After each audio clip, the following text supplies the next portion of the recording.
Финансы – это римский термин, так скажем, латинский из Древнего Рима, который предполагал окончание конфликта, сопровождавшееся платежом. Финансы – инструмент, который решает многие вопросы, а финансовая грамотность – важнейший фактор экономического развития страны и повышения качества жизни. В современном мире цифровизация достигла огромных масштабов. Этот процесс указывает на необходимость повышения знаний населения в денежных вопросах. Обо всем подробно в лекции заведующей кафедры финансы и кредит Ингушского госуниверситета. Тимоти Кох сказал, американский экономист, грамотный очень, сказал, что финансовая система – это кровеносная система общества. Если нет свободно перемещающихся денег, а не где-то там лежащих, спрятанных, нет экономики, нет кровообращения. Сегодня слушатели Лизы Ахметовны не студенты, а школьники, делятся с учащимися базовыми финансовыми знаниями, которыми должен обладать каждый человек. Особый акцент лектор делает на познание экономических категорий на основе соблюдения правил нравственного поведения. Мы затронули тему, конечно же, финансовой грамотности в эпоху цифровизации.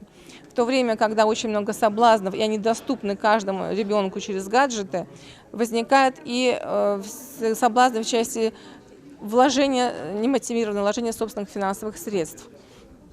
Или даже, к сожалению, не собственных.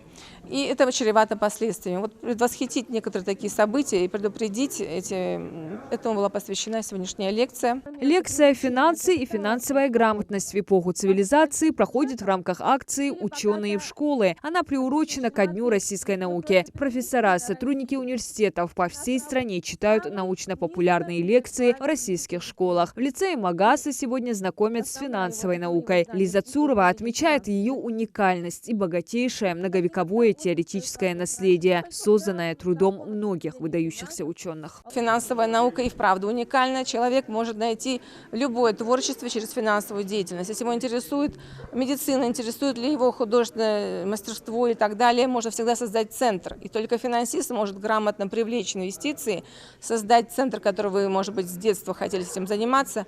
И отмечу, что зная финансовую науку, мы знаем подоплеку всех событий, человеческих и даже политических каких-то решений. Такие лекции, по мнению специалистов, повышают интерес школьников к экономике, развивают рациональное мышление. Полученные основы финансовой грамотности позволят не только совершать правильные сделки, рациональные покупки, но и не стать жертвой высокотехнологичного мошенничества. Пока это очень поверхностно для меня, но если углубляться, то это обязательно поможет в жизни каждого, даже если ты не собираешься становиться финансистом. Мне особенно показалось интересным то, как люди должны избегать мошенничества в финансах, поэтому обязательно каждый должен обладать финансовой грамотностью. Я сам по себе тоже интересуюсь финансами. Мне кажется, любой человек должен уметь обращаться со своими сбережениями, финансами. Но сегодня новое это было то, что я узнал, что нужно вкладываться больше, вкладывать куда-то деньги, не держать их постоянно у себя. Проект «Ученые в школы» реализуется в рамках старта мероприятий «Десятилетия науки и технологий в России» в 2023 году. В честь профессионального праздника научных деятелей Ингушский госуниверситет проводит различные мероприятия в образовательных учреждениях региона, связанные с популяризацией науки. На различных уровнях, уровне министерства, правительства, на уровне руководителей научных организаций, образовательных организаций инициируется очень много различных мероприятий, практик, научных проектов, связанных с развитием науки. К науке сегодня большое внимание со стороны президента государства.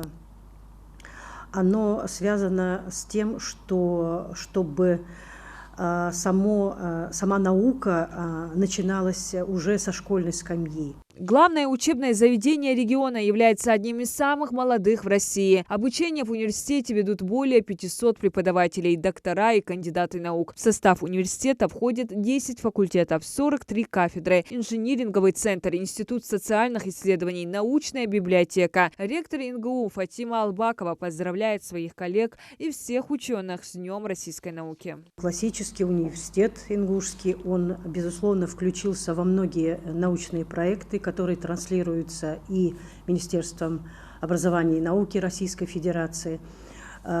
проекты, которые инициированы правительством и министерством нашей республики. Университетское научное сообщество поздравляет всех тех, кто имеет отношение к научному мышлению, к научной деятельности.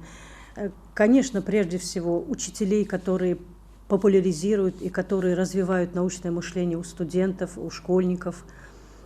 Всем успехов больших! Стратегия научно-исследовательской деятельности НГУ заключается в максимальном развитии научной работы на основе фундаментальных и прикладных исследований профессорско-преподавательского состава, студентов, аспирантов, магистрантов и молодых ученых. В прошлом году Владимир Путин объявил в России десятилетие науки и технологий. Его цель – привлечение талантливой молодежи в исследования и разработки, содействие привлечению исследователей и разработчиков к решению важнейших задач развития общества и страны. Диана Дударова, Магомед Даскиев. Новости 24.